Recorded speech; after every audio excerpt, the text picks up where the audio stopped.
रीवा नगर निगम में हुई परिषद की बैठक में आज जोरदार हंगामा। भगवान श्री राम और बजरंगबली की भी हुई एंट्री। जनहित के मुद्दों पर होनी थी चर्चा। टैक्स कम करने की बात पर फंसा पेच। बैठक छोड़कर निकले महापौर और उनके पार्षद, तो विपक्ष ने बताया भगोड़ा। बता दें कि रीवा नगर निगम में एक बार फिर परिषद की बैठक में जमकर हंगामा देखने को मिला। इस बार परिषद की बैठक में श्री राम और बजरंगबली की भी एंट्री हो गई। बैठक के दौरान श्री राम और बजरंगबली के जयकारे लगने लगे। आपको बता दें कि आज नगर निगम के परिषद की बैठक में 4 मुद्दों पर चर्चा की जानी थी, जिसमें बिहार नदी के किनारे नगर निगम रीवा की इमारत एवं परिसर का हस्तांतरण कब हुआ और किन किन शर्तों पर हुआ, बन रहे इको पार्क के निर्माण की नगर निगम रीवा से अनुज्ञा ली गई या नहीं, तथा इस जुड़े निर्माण कार्य पर चर्चा की जानी थी। शुरुआती चर्चा में ही हंगामे की स्थिति निर्मित हो गई।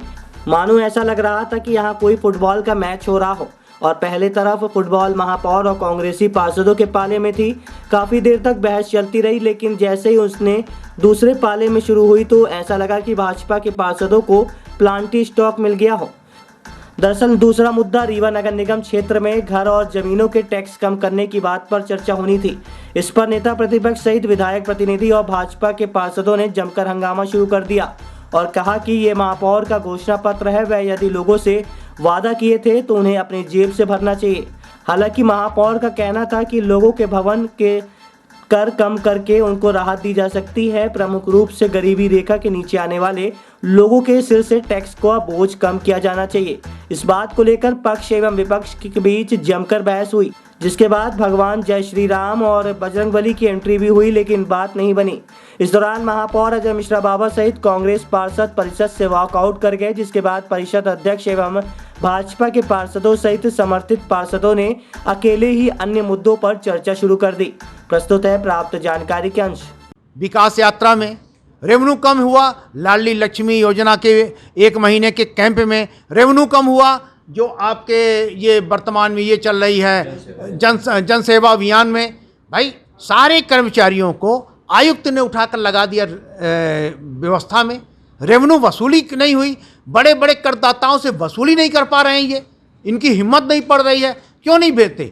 पहले जो आयुक्त तत्कालीन आयुक्त थे वो हर दिन शाम को 5 बजे रेवेन्यू की समीक्षा बैठक करते थे और उससे वो रेवेन्यू जनरेशन होता था।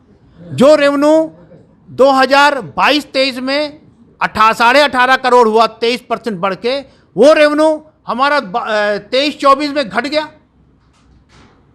वो 19.5% खाली वसूली हुई। 23% का लक्ष्य नहीं प्राप्त कर रहे हैं आप। रेवेन्यू की वसूली होगी जो हमारा स्वयं पूंजी निवेश से जो हम दुकानें बनाएंगे उससे होगी, उस पर कोई काम नहीं कर रहा। पूरा फेलुअर था। जब प्रशासन का फेलुअर होता है तो ये दिक्कतें होती हैं। ऐसा लगता है कि मतलब कोई काम ना करना हो तो वहाँ से राम और बजरंगबली की एंट्री कर दो, काम खत्म कर। ऐसा कुछ नहीं है। हमारे तरफ से तो आज भी सहमति है और शासन को भेजना है। मैं ये एक बार प्रस्ताव लौटाएंगे, हम दोबारा ले जाएंगे, ये दोबारा लौटाएंगे, हम तीसरी बार शासन को भेज देंगे। हम इनसे बाध्य थोड़ी हैं। परिषद में एक सीढ़ी है ऊपर जाने की। अगर ये नहीं करेंगे तो हम डायरेक्ट इसको भेज देंगे। अगली परिषद की बैठक फिर ले आएंगे, ये नहीं करेंगे हम डायरेक्ट भेज देंगे। तो हम उनको ये आभास दिलाना चाहते हैं कि भैया MIC सर्वोपरि नहीं होती है। नियम होते हैं, कानून होते हैं, कायदे होते हैं, उनके अंतर्गत ही आप काम कर सकते हैं। तो जब आज वो जो मुद्दा लेके आया प्रस्ताव क्रमांक 2, तो हमने इसमें सिर्फ यही कहा कि इसमें जो कमिश्नर साहब का आया हुआ है वक्तव्य वो स्पष्ट है। नियम के बाहर आप नहीं जा सकते हैं। तो हम लोग नियम के बाहर आप जाके बात कर सकते हो। आपके क्या चुनावी वादे थे, ये आपके व्यक्तिगत हैं कि आप उसको कैसे पूरा करोगे। तो उनमें उनको थोड़ा सा बुरा लगा। प्रस्ताव उनका है, चर्चा उनको करनी चाहिए। हम लोग सब तैयार थे कि वो चर्चा करें, पर मैंने उनको कहा कि जनता को ठगने का जो आपने काम किया, तो आपका ये ठग बहुत दिन नहीं चलेगा। तो ठग्गू के साथ उनका भग्गू भी लग गया और वो भागने का भी काम करने लगे हैं चर्चाओं से। तो